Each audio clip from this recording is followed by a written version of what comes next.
Magandang araw muli sa inyong lahat mga kapatid, lalong-lalo na ang lahat ng ating mga bagong kapatiran na ngayon ay papasok na sa kaharian ng Ama dito sa langit na hayag sa lupa sa pamamagitan ng kanyang hinirang na anak.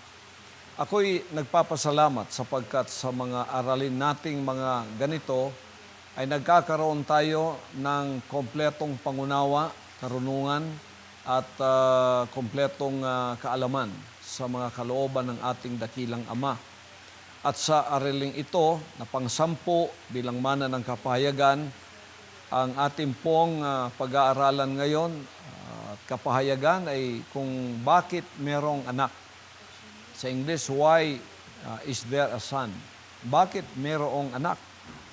Alam niyo sa paglikha ng Ama sa nilalang niya, buong nakikita natin at hindi nakikita, itong lahat ay nilikha ng ating dakilang Ama. At sa pang-anim na araw, nung nalikha na niya ang lahat, ang kanyang huling nilikha ay ang tao. At ang tao ay ang siyang naging obra maestra ng Diyos o kanyang masterpiece. At dito ang kanyang plano ay titirahan ng tao. Paano niyang ginawa ang tao? Hindi niya ginawa ito sa pamamagitan lamang ng kanyang mga salita, sapagkat ang lahat ng bagay ginawa sa pamamagitan ng salita ng Diyos. Lumitaw ang kalangitan, ang mundong ito, ang karagatan, ang kabundukan, ang lahat ng mga hayop, gumagapang lumilipad o kung ano pa man ang ating nakikita at hindi nakikita, itong lahat ay nilikha sa pamamagitan ng kanyang salita. Ngunit nang ginawa niyang tao, ang tao ay ginawa niyang hindi katulad noon na bibigkasin lang niya, lilitaw na yung kanyang binigkas. Itong pagkagawa natin mga kapatid ay espesyal na pagkagawa. Ginawa tayo sa pamamagitan ng kanyang kamay. Dumampot siya, nangalabok sa lupa. Ito'y kanyang inanyuan at ginawang katulad nating tao. At nang tayo'y nagkaroon na ng anyo, lumapit siya sa atin, hinipan ng butas ng ating ilong, at ang tao ay naging isang kaluluwang buhay.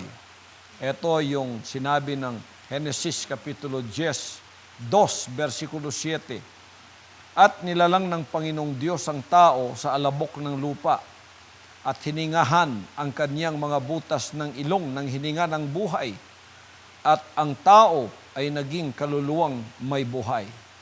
Dito makikita natin na si Adan, ang unang nilakhang anak ng Diyos. Nilikha niya siya sapagkat plano ng Ama na gawin siyang tahanan dito sa lupa. Alam niyo ang Ama, hindi makakapanahan yan sa walang buhay. Hindi siya makakapanahan sa ginto, sa ginawa ng kamay ng tao, sa mga templo, sa mga ginawang kamay na tulad ng bato, bakal, kahoy, at kung ano paman na tulad ng bahay na tirahan, tulad ng mga bahay-sambahang nakikita natin, sinabi nilang, bahay daw ng Diyos yan. Hindi naman po yun ang bahay ng Diyos. Bahay-sambahan natin yan. Hindi sa Diyos yun. Ang plano ng Diyos na ganyang magiging bahay at tahanan ay walang iba kundi ang tao. Kasi doon niya patitirahin ang kanyang espiritu. Ang espiritu, hindi makakapanahan yan sa building na tulad nito. Saan siya mananahan dyan? Hindi naman humihinga yan. Wala namang hininga sa butas ng ilong yan. Tayo yung kanyang planong tirahan dito sa lupang ito. Kaya ang kanyang first created son, ang unang nilikha niya, ay walang iba kundi si Adan mula sa alabok ng lupa. Ganito ka-espesyal ang tao. At nang siya ay nalikha na, doon na ililipat sa kanya ang kaalaman patungkol sa naglikha sa kanya. Ito na yung espiritu ng Diyos. Kasi ang bawat salita ng Diyos, yan ay espiritu. Pag tinanggap mo yan, nanahan sa iyo yan, yan ang espiritong pagkaunawa ng kung sino ang gumawa sa iyo. Iyon ang ama mo sa espiritu. Ang unang sugo na ibinigay sa kanila, na ito'y mababasa natin sa Genesis Kapitulo 2, 16 hanggang 17. Binigyan sila ng Ama ng kautusan. Ngunit nabigo silang sundin ito. Dahil dito, sa halip na ang espiritu ng pagsusunod, ang maipunla sa sangkatauhan sa pamamagitan ng unang nilikhang tao na si Adan, ang espiritu ng demonyo, ni Satanas, ni Lucifer, na binhi ng ahas o ng serpent seed, o ang espiritu ng pagsusuway sa kalooban ng Ama, ang naipunla na itanim sa tao. Yan ay mababasa natin sa Genesis Kapitulo 2, 16 hanggang 17. Basahin natin. O Pastor, at inuutos ng Panginoon Diyos sa lalaki na sinabi, sa lahat ng punong kahoy sa halamanan ay makakain ka na may kalayaan. Datapwat sa kahoy ng pagkakilala ng mabuti at masama ay huwag kang kakain, sapagkat sa araw na ikaw ay kumain niyaon, ay walang pagsalang, mamamatay ka. Yan mga kapatid, ang unang mga salita ng Diyos na ibinigay kay Adan sa pamamagitan ng utos. Salita ng Diyos yun, espiritu yun. Pagkasalita ng Diyos, pinag-usapan, espiritu. Sinabi nga ng Juan 6:63, the words I speak unto you, they are spirit and life. Ang mga salitang sinasalita ko sa inyo, ito ay pawang katotohanan at buhay, espiritu at buhay. So dito, nang inutos ng Panginoon Diyos sa lalaki na sinabi, sa lahat ng punong kahoy, sa halamanan ay makakakain ka na may kalayaan. Datapwat sa kahoy ng pagkakilala ng mabuti at masama, ay huwag kang kakain, sapagkat sa araw na ikaw ay kumain yaon, ay walang pagsalang, mamamatay ka. Lahat ng punong kahoy, bunga ng mga punong kahoy sa halamanan ng Eden o sa hardin ng Eden, maaari niyang kainin. Ngunit yung nasa kalagitnaan, ang punong kahoy ng pagkaalam ng mabuti at masama, sinabi niya, huwag kang kakain, sapagkat sa araw na ikaw ay kumain, ikaw ay mamamatay. Ano ang nangyari mga kapatid? Sinuway ng tao ang utos na yon sapagkat siya ay natukso ni Satanas. Pinagsabihan ni Satanas ang babaeng si Eva. Sinabi ba ng Diyos, kayo'y mamamatay pag kumain kayo? Oo, sabi nung babae. Nilinlang ni Satanas at sinabing, hindi ka mamamatay, kundi ikaw ay magiging Diyos na katulad niya. Kumain siya, sa araw na yon, namatay siya. Anong kamatayan sa Diyos? Kamatayan sa Diyos ay yung ikaw ay mahiwalay sa Kanya at hindi mo na maririnig ang Kanyang boses. Katulad din ng physical na kamatayan. Pag namatay ka, wala ka nang maririnig na boses ng mahal mo sa buhay. Hindi mo na maririnig ang boses ng asawa mo, ng anak mo, ng tatay mo, ng mga kapatid mo. Ganon din ang kamatayang espiritual sa Diyos.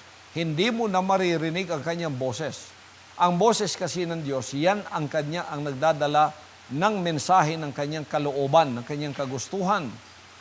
So pinalayas ang tao, ngayon ang sinusunod niya ay ang Kanyang sariling kalooban na lang. Kasi yun na lang ang naririnig niya.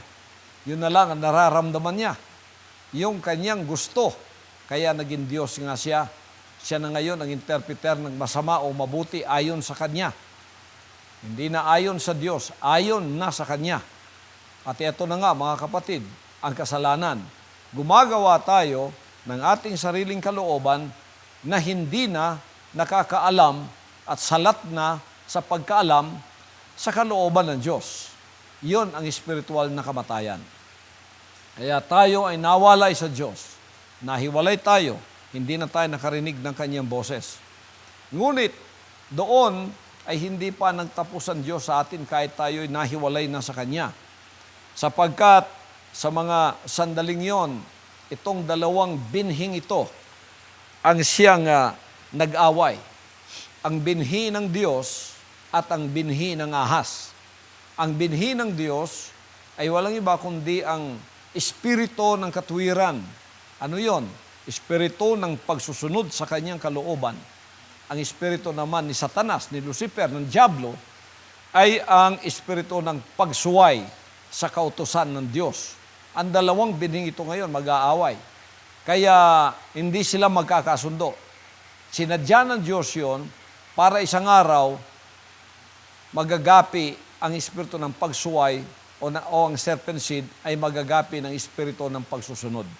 Ito mga kapatid ang sinasabi sa Genesis 3:15, at papag-aalitin ko ikaw, ang babae at ang iyong binhi at ang kanyang binhi. Ito ang dudurog sa iyong ulo at ikaw ang dudurog ng kanyang sakong. Sa English, and I will put enmity between thee and the woman, and between thy seed and her seed. It shall bruise thy head, and thou shalt bruise his heel. Maliwanag ng pagkakasabi rito, papapagalitin ko ikaw at ang babae at ang iyong binhi at ang kanyang binhi. Ito ang dudurog ng iyong ulo at ikaw ang dudurog ng kanyang sakong. Yung binhi ng babae dito, walang iba kundi ang lilitaw na anak, both sa Jewish setting at sa Gentile setting. Siya ang dudurog sa ulo ni Satanas. Kita niyo sa Jewish setting nung na-produce na nga yung binhi, na walang iba kundi ang begotten Son, si Jesus Christ. Nang nagkita sila ni Satanas, ni Lucifer, ng Diablo, sa pagtukso 3 beses, dinurog niya ang ulo ni Satanas doon, sapagkat hindi na naig si Satanas. Siya naman, dinurog niya ang kanyang sakong nung siya ay pinako sa krus. Ngayon naman dito sa Gentile setting, nakapag-produce ang Ama ng isang appointed Son. Ngayon, pakinggan ninyo ang pangungusap ko kung anong ginagawa ko. Dinudurog ko ang ulo ni Satanas. Ang ulo ni Satanas ay ang espiritu ng pagsuway sa kalooban ng Ama. Siya naman din dumudurog sa akin, sa sakong ko, sa pamamagitan ng mga kapagsubukan, sa pamamagitan ng mga pag-uusig, sa pamamagitan ng mga iba't ibang anyo ng paglapastangan sa kalooban ng Amang ipinadala sa akin. Pero ganun talaga yun, pagkat sinabi na ng banal na aklat, ganito ang sinasabi. Sapagkat sa pamamagitan, mga kapatid, ng isa, ang lahat ay magkakasala, yun ang unang Adan, ang unang nilikha, ang unang created Son. At sa pamamagitan din naman ng isa, anak sa Jewish setting, marami ang papasok sa kanyang katwiran. Ako nga yung bunga ng anak ng Diyos, begotten Son sa Jewish setting, si Jesus Christ. Ngayon, sa Gentile setting, nakapag-produce na siya ng isang bunga, appointed Son from the Gentile setting, na hentil, na kanyang pinagkalooban ng katuwirang ito, na kanyang buhay. At mula dito, darami na ang lahat ng magkakaroon din ng katuwiran. Ang katuwirang sinasabi ko rito, yung katuwirang makadiyos. Ano yun? Espiritu ng pagsusunod sa kalooban ng Amang.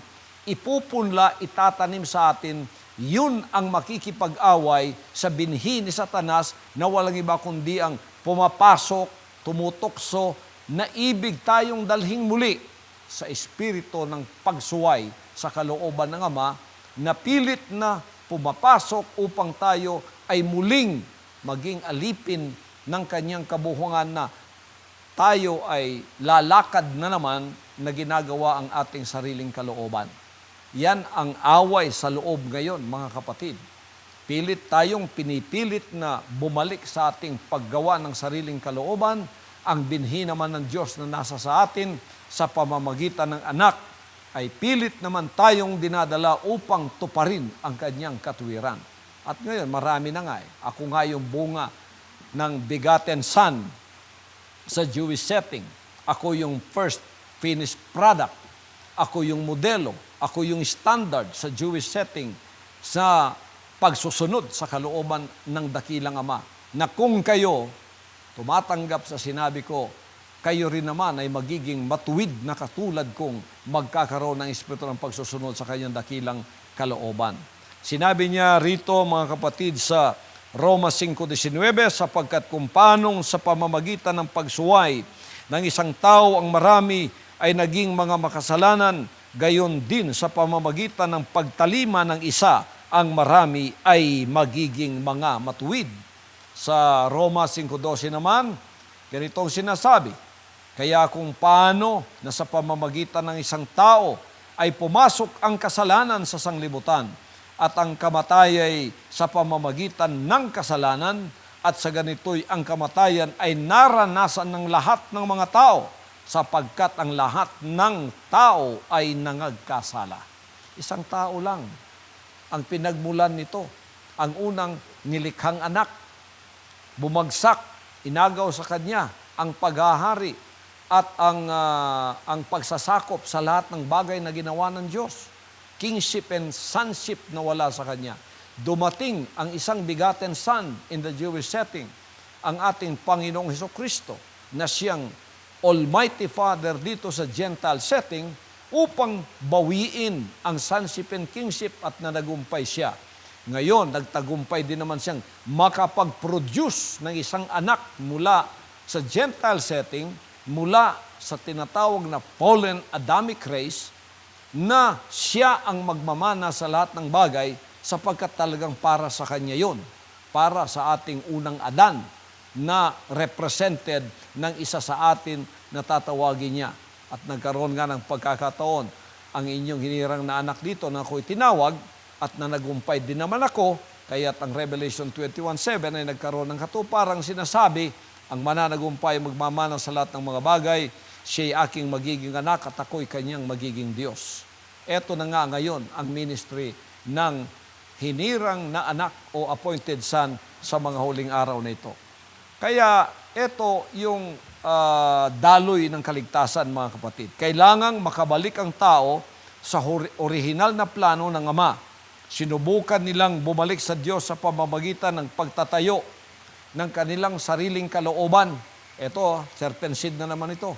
Gusto makabalik sa Diyos, pero hindi ayon sa termino at kondisyon ng Diyos, kundi ayon sa kanilang termino at kondisyon. Tingnan ninyo ang churches, ganun lahat ang kanilang ginagawa, mga kapatid. Ito ba'y talagang mananagumpay? Hindi, kasuklam-suklam nga sa harap ng Diyos yan sapagkat kalooban pa rin ng tao ang sinusunod. Pag kalooban ng tao ang sinusunod, Satanas pa rin yun. Si Lucifer pa rin ang nasa likod nun. Ito yung ginagawa nila dito sa Tore ng Babel. Ang Genesis Kapitulo 11, 4 hanggang 9, heto ang sinasabi, pakinggan natin. Opo, Pastor. At nagsipagsabi, halikayo, magtayo tayo ng isang bayan natin at isang Moob, na ang taluktok niyaon ay aabot hanggang sa langit, at magtataglay tayo ng isang ngalan. Baka tayo'y mangalat sa ibabaw ng buong lupa. 5. At bumaba ang Panginoon upang tingnan ang bayan at ang Moob na itinayo ng mga anak ng mga tao. At sinabi ng Panginoon, narito, sila'y iisang bayan at silang lahat ay may isang wika. At ito ang kanilang pinasimulang gawin. At ngayon nga'y walang makasasawata sa anumang kanilang balaking gawin. Halikayo, tayo bumaba at yan din ay ating guluhin ang kanilang wika, na anupat sila'y huwag magkatalastasan sa kanilang salita. 8. Ganito, pinanabog sila ng Panginoon mula riyan sa ibabaw ng buong lupa at kanilang iniwan ang pagtatayo ng bayan. Versikulo 9. Kaya ang pangalang itinawag ay Babel, sapagkat doon ginulo ng Panginoon ang wika ng buong lupa, at mula roon ay pinanabog sila ng Panginoon sa ibabaw ng buong lupa. Ito, makikita natin dito ang pakay ng taong makabalik sa Diyos sa pamamagitan ng kanyang sariling termino at kondisyon. Natuwa ba ang Diyos sa ginagawang ganon? Hindi. Kaya ang relihiyon, ito yung relihiyon at denominasyon sa church, ito yung paraan nilang makabalik sa Diyos. Hindi na inintay ang Diyos Kung inintay lang nila ang Diyos, sana pinagkaloob sa kanila ang lahat ng kapamaraanan niya. Hindi. Hindi sila nakapaghintay, gumagawa sila ng sarili nilang daan para makabalik sa Kanya. Relihiyon at denominasyon yan, mga kapatid. Yan ang sistema ng Tore ng Babel. Silang gumagawa ng tore papunta sa langit upang abutin ng Diyos. Hindi nalugod ang Diyos. Sinabi niya, aking kayong guguluhin, aking kayong sasawatain. Sa inyong balaking gawin. Ganun nga ang ginawa ng Diyos. Ginulo ang kanilang wika.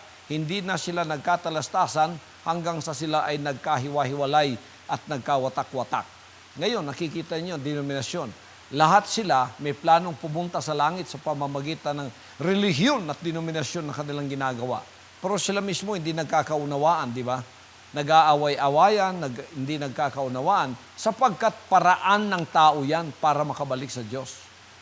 Ang anak naman, pinadala, paraan ng Diyos upang ang tao ay makabalik sa Kanya. Ito yung dapat nilang hinintay. Hindi nakapaghintay ang mga buhong na ito, kaya ganito nga ang nangyari, mga kapatid. Salamat naman at hindi sila nakapaghintay, kundi hindi ako lilitaw. Ngayon, ako'y napalitaw dito, naghintay naman ako sa Diyos, biro ninyo, 6 na taon sa 2 bundok, napaka-lonely ng buhay na yun, mga kapatid.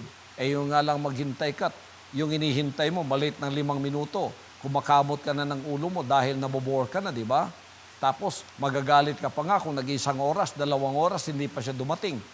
Ako, 5 taon sa bundok na ito, 1 taon sa isang bundok. Nakapaghintay ako sa Ama. At ngayon, pinahayag niya lahat sa akin ang kanyang kalooban. Ito ang kanyang kalooban.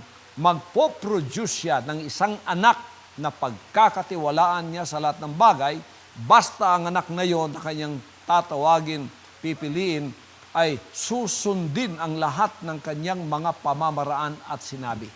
At ganun nga ang ginawa ko. Sumunod ako sa lahat ng kapamaraanan ng Ama. So, pinadala ng sangkatauhan ng mga pangunahing propeta, subalit hindi nila ninais na tanggapin o sundin ang mga kapayagan. Kaya kanilang pinagbabato ang mga propeta hanggang sa sila'y namatay. Pinapadalan sila ng mga sugo ng Diyos upang makabalik sa Kanya. Ayaw talaga, mga kapatid. Ayaw talaga sa mga pamamaraan ng Diyos. Pinapatay, binabato, itinataboy sa labas ng kanilang mga bayan.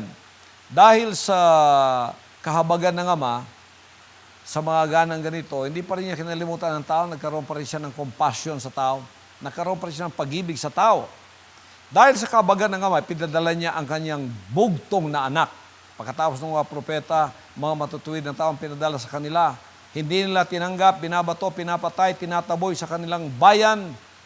Nagkaroon pa rin ng kahabagan ng Ama at pinadala ang tunay na sugo niya na walay iba kundi ang kanyang bugtong na anak. Itong bugtong na anak, ang begotten son sa Jewish setting, si Jesus Christ. Ito ang nakakapaloob ng buong plano ng kaligtasan ng tao. Ito yung modelo. Ngayon, pinakita sa kanila, kala ninyo, Hudyo kayo ay mga descendants ni Abraham sa physical. Kala ninyo, anak na kayo ng Diyos na tunay. Hindi ganoon. Sabi ng Diyos, kailangan maging spiritual kayo. Ipanganak kayong muli sa espiritu at sa tubig upang kayo makapasok sa aking kaharian. Nang narinig ng mga Hudyo ito, nagalit sila. Sino ka bang magsasalita ng ganyan sa amin? Hindi mo ba alam, mga Hudyo kami? Ang tatay namin ng Diyos. Sabi ni Jesus Christ, kung tatay pa ninyo ang Diyos, hindi niyo ako usigin. Mamahalin ninyo ako. Ngunit bakit kayo ay hindi nagmamahal sa akin at hindi niyo tinatanggap ang aking mga sinabi? Sapagkat meron kayong ibang ama. Ang Diablo, si Satanas, si Lucifer, ang tatay nyo. Nagalit sila, mga kapatid, at yun nga, mula ng araw na yon, pinagnasaan na siyang talagang patayin at ipako sa krus. Ganon nga ang nangyari, inalay ng anak ang kanyang buhay upang tayo ay magkaroon ng buhay na walang hanggan. Ito ang ibig sabihin ng Juan 3:16, sapagkat gayon na lamang ang pagsinta ng Diyos sa sanglibutan na ibinigay niya ang kanyang bugtong na anak upang ang sino mang sa kanya'y sumampalataya ay huwag mapahamak kundi magkaroon ng buhay na walang hanggan. Siya ang bumawi sa nawala sa unang nilikhang anak na si Adan. Ang bugtong na anak, binawi ito inialay ang kanyang buhay, ang sonship and kingship nasa kanyang kamay ngayon. Ang question ngayon, sino ang tatanggap sa fallen Adamic race nito na magkakaroon ng katapatan na gusto ng Diyos upang ito'y may pagkaloob sa kanyang mananagumpay siya. Tinawag yung mga leader ng relihiyon na nauna sa akin. Marami ng relihiyong nauna sa akin bago ako dumating dito. Nangangaral na rin sila. Pero inulit nila ang kamalian nung mga nauna sa kanilang mga Hudyo. Huminto sila sa isang bagay ng pagtanggap. Hindi nila binuwang pagtanggap. Siguro naboboard na rin sila. Hindi ka maboboard. 6 na taon ka maghintay sa isang bundok. Siguro sila, hindi na makapaghintay dahil sinabi siguro ni Satanas sa kanila, okay na yan, yung tinanggap mo yan, makapagpatayo ka na ng relihiyon dyan. Basta't ipangalandakan mo lang ng pangalan ng Diyos, nasa iyo, pangalan, ang kanyang mga salita, nasa iyo. Marami nang susunod sa iyo. Yayaman ka na. Sabihin mo, Holy Trinity, hindi Holy One. Pagkatapos sabihin mo, hindi siya ang berbong nagkatawang tao. Siya'y tao lamang. Marami nang susunod. Yayaman ka na. Okay na yan. Ganun nga ang ginawa ng marami sa kanila at nagkamali sila. Ngayon, tinignan sila ng Diyos at sinabing, itong mga ito gustong pumalik sa akin pero sa kanilang termino at kondisyon, hindi na sinunod ang aking kapayagan. So, from time and then, ang Diyos tumatawag ng isa mula sa fallen Adamic race. Kaya dumami yung faction ng reliyon at denominasyon, mga kapatid. Hanggang sa ito'y dumating sa akin. Nakarinig ako ng boses, tinawag ako, pinapunta ako doon sa bundok ng Kitbog, pinapunta ako dito sa pana ng Apo, dito sa Tamayong. Nakapaghintay naman ako kahit boring yun, mga kapatid, 6 na taon. Pero exciting pa rin kasi araw-araw may milagrong nakikita ka, may audible voice, may visions, may revelations, kasama na ng mga kahirapan, paghadlang ng kapagsubukan, ang pag-uusig na hindi matatawaran, ang apoy ng kapagsubukan na parang umaakyat ka sa bundok ng Apo araw-araw. Yung lahat tiniis ko upang ang mga mumo ng mga kapahayagan, malaki man o maliit, matanggap kong lahat, mapag-isa hanggang sa ito'y nabuo. At nang nabuo na, sinabi ng Ama, ikaw ngayon ang aking anak, ipadadala kita sa buong sanlibutan. Ikaw ang aking batayan ng kaligtasan sa bundok na ito, ikaw rin ang batayan ng kaligtasan kong ipadadala sa buong sanlibutan. Kaya yan, nakita natin ang layunin ng bugtong na anak, kung bakit siya naparito. Ang Juan 1:1, sinabi ng pasimula siyang berbo at ang berbo sumasa Diyos at ang berbo ay Diyos. Juan 1:14, at nagkatawang tao ang berbo at tumahan sa gitna natin at nakita namin ang kanyang kaluwalhatian gaya ng sa bugtong ng Ama na puspos ng biyaya at katotohanan. Ang berbo na Diyos ay nagkatawang tao. Huwag mong sabihin tao lamang. Pag sinabi mo yan, sinalangsang mo ang sinabi ng 1:14, Antikristo ang bagsak mo. So, dito, ipinalambisa ng bugtong na anak ang templong gawa ng kamay ng tao. Kasi nung dumating siya, yung templo ng tao na ginawa, yung kay Solomon, yung malaking templo yun. Gawa ng ginto. Ito ay tinakpan ng ginto sa loob at sa labas. Ang halaga nito ay $1 trilyong sa ating pera ngayon. At napakalaki ng templong ito, napakagara, mga kapatid. At sinabi na, ito ang templo ng Diyos. Oo nga, nung hindi pa dumating ang bugtong na anak, maring templo ng Diyos yun sapagkat ang kanyang Shekinah glory nando doon. Pero pansamantalang arrangement lamang yon ng pagsamba sa Kanya. Hindi yun ang finale, hindi yun ang final. Kaya nung dumating siya, yung templong yun, wala nang bisa. Ginawa rin kasi ng kamay ng tao yun . Ang templo ngayon, walang iba kundi ang katawan ng anak. Kaya dito, nakita natin na sa halip ay ipinahayag niya na ang anak ang bugtong na tahanan ng Ama. Nung kanyang sinabi dito sa Juan 2:19 hanggang 21, sumagot si Jesus at sa kanila'y sinabi, igiba ninyo ang templong ito at aking itatayo sa 3 araw. Sinabi nga ng mga Hudyo, 46 na taon ang pagtatayo ng templong ito at itatayo sa 3 araw. datapwat sinasalita niya ang tungkol sa templo ng kanyang katawan. Kita mo na mga kapatid dito ang sinabi. Sinabi niya sa mga Hudyo, gibayin ninyo ang templong ito, itatayo ko sa 3 araw. Makapisikal yung mga Hudyo, hindi pala kilala ang mga espiritual na pananalita ng ating Panginoong Hesukristo. Ang akala nila, yung templong ginawa ni Solomon ang igigiba. Sinabi nila, 46 na taon tinayo ng mga tatay namin ito, tapos tatayo mo lang 3 araw, napakayabang mo naman. Ngunit, hindi nila alam nang sinasalita niyang templo ay ang templo ng kanyang katawan. Eto na, introduction na ng totoong templo. Ang templong itong sinasabi, katawan ng anak na mula noon ay mananahan na siya doon. Hindi matanggap-tanggap ng mga Hudyo yan kasi mga ano yun mga physical na Hudyo So, dito mga kapatid, nakita natin na sa pasimula, gusto nang gibain ni Satanas ang templong magiging tahanan ng Diyos tulad ng unang nilikhang anak na si Adan. Gusto niyang gibain. Kung babasahin natin ng Lucas 4:1-13, mababasa natin ang pagtukso sa Kanya.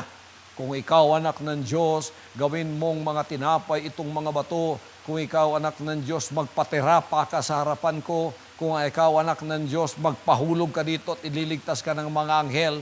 Sa lahat ng pagtuksong ito, sinabi ng anak sa kanya, humayo ka Satanas, ikaw ang sumamba sa akin.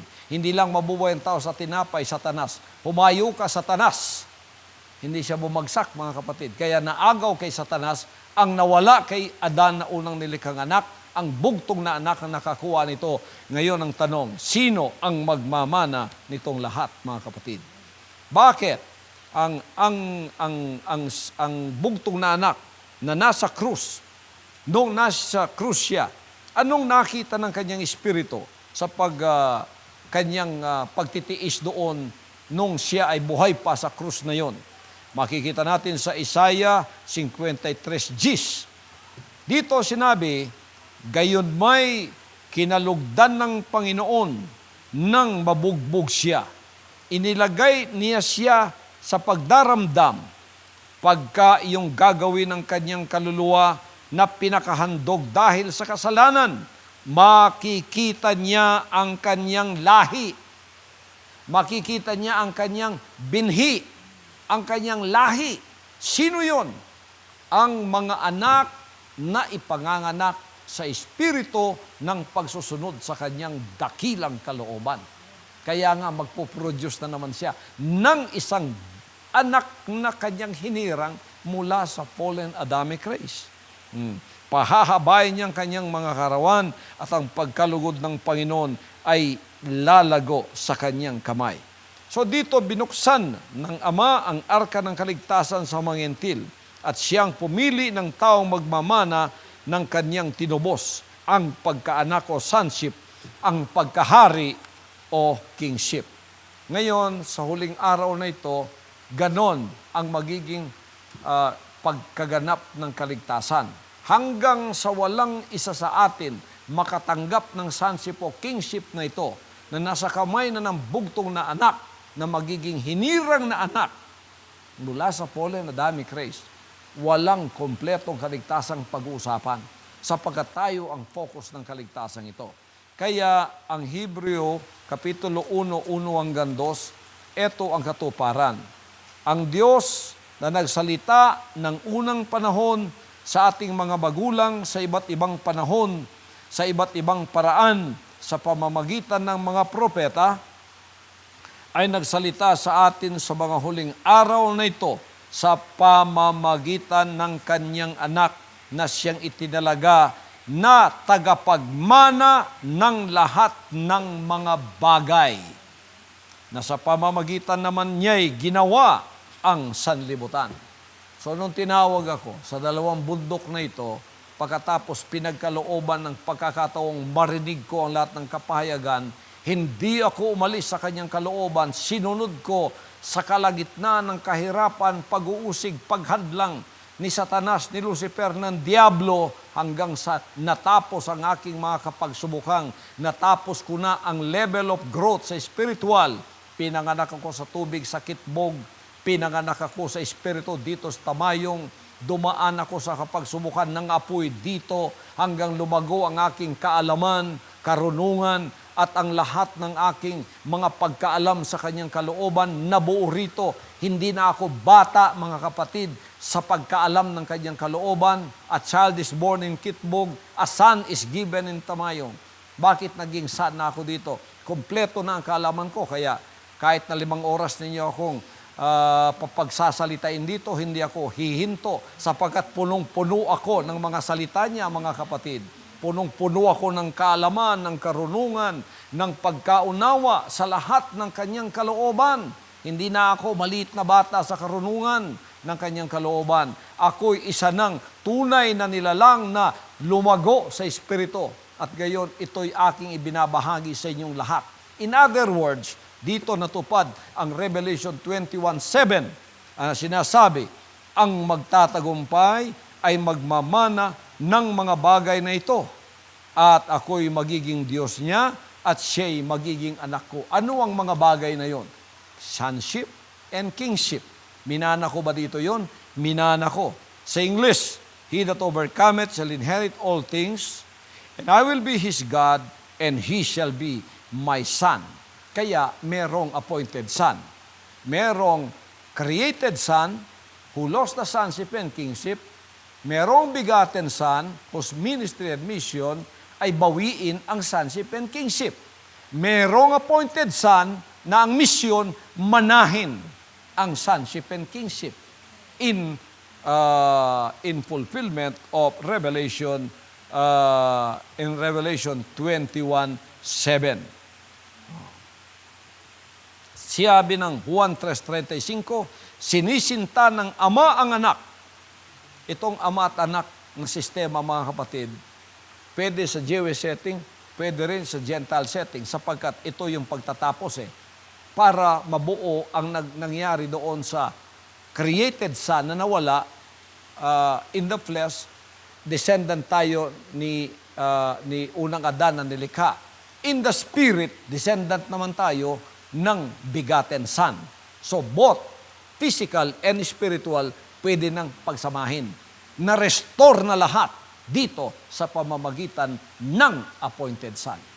Kaya dito sinabi niya, sinisinta ng mga anak, ng ama ang anak, at inilagay sa kanyang kamay ang lahat ng mga bagay. Ano ang lahat ng mga bagay? Sonship and kingship. Matthew 11:27, ang lahat ng mga bagay ay ibinigay sa akin ng aking ama. Sino ay hindi nakakilala sa anak kundi ang ama, at sino ay hindi nakakakilala sa ama kundi ang anak, at yaong ibiging pagapahayagan ng anak. Kita ninyo, mga kapatid, kung bakit may anak. Ito ang mga dahilan. Kayon, meron ng hinirang na anak mula sa Pole Adamic Race na nagmana ng lahat ng mga bagay na ito, na pagsama ko na ngayon ng material at spiritual, physical at spiritual, nandito na, naihayag na dito sa lupa, nagkadugtong na itong dalawa, nagkasundo na itong dalawa, lumitaw na ang bagong tao, ang bagong espiritu, ang bagong diwa, ang bagong langit, ang bagong lupa, ang bagong sosyedad ng Diyos. Narito na. Kingdom nation composed of kingdom citizens born again in the spirit of obedience to the Father's will, sa pangunguna ng kanyang hinirang na anak, na siyang kanyang templo sa huling araw na ito. Kaya huwag na ninyong tingnan yung mga garang templo, templo ni Manalo, templo ni Papa sa Roma, naggagara ng awat. Naku, huwag kayong magyabangan sa mga ganyan. Kasi kung merong magarang templo, mas magara yung sa mga Hudyo. Giniba yun. Kaya yung mentalidad ng taong pisikal at material, ang pagkaunawa sa kalooban ng Diyos, itabi na lahat, wala na yan. Spiritual na ngayon. Maging anak ka ba? Kung di ka anak, di ka niya tahanan. Kung di ka niya tahanan, hindi ka pupunta doon sa kanyang kinaroroonan. Yun ang langit na kinaroroonan niya. At kung hindi ka anak, hindi ka niya matatahanan, kaya hindi ka niya dadalhin doon. Kaya ngayon, ang ministry ko narito upang kupkupin ko naman ang lahat ng Fallen Adamic Race of Humanity na gustong maging anak na katulad ko, meron na kayong access sa Ama. Pero dadaan kayo sa hinirang na anak. Bagkat ang anak, ang daan, ang katotohanan, ang buhay. Ang anak, ang pintuan, ang sino mang pumasok ay maliligtas. Mga kaibigan, mga kapatid, napapasok sa karya ng Ama ngayon, mapalad kayo sapagkat narito na ang katapusan ng lahat ng mga bagay, ang kaganapan ng inyong kaligtasan. Naway pumasok sa inyo ang karunungan, kaalaman at pag-unawa sa lahat ng kanyang kalooban sa araw na ito. Hanggang sa susunod na tayo magkikita sa mga serye ng pag-aaral ng mga mananang kapayagan, ang kadakilaan at ang pagpapala ng makapangyarihang Amang sa langit, ang ating Panginoong Kristo ay mapa sa ating lahat. Amen.